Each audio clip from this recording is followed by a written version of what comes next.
ஒரு விசுவாசியும் உலக செய்திகளுக்கு அடிமையாக கூடாது.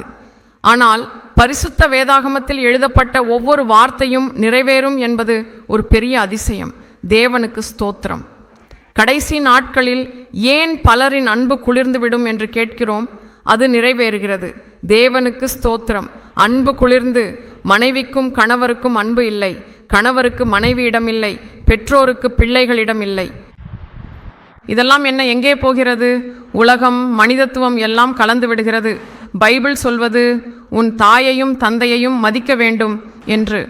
ஆனால் அன்பு குளிர்ந்துவிடும் என்று ஏற்கனவே இயேசு சொன்னார் அல்லவா?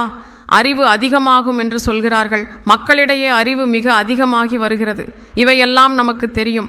மனிதர்கள் ஒரே இடத்தில் அமைதியாக இருக்க மாட்டார்கள். இங்கும் அங்கும் ஓடிக்கொண்டே இருப்பார்கள். தேவன் மட்டும்தான் அறிவார், பிரபு மட்டுமே அறிந்தவர். மத்தேயு 24. வரவிருக்கும் எதிர்கால நிகழ்வுகளை பற்றி அவர் கூறினார். இவையெல்லாம் நடக்கும். ஆனால் சுவிசேஷம் மட்டும் உலக முடிவு வரை அறிவிக்கப்படுவதே தொடரும். அந்த முடிவு வரை பொறுமையாக தாங்கும் ஒருவன்தான் ரட்சிக்கப்படுவான் என்றும் உள்ளது.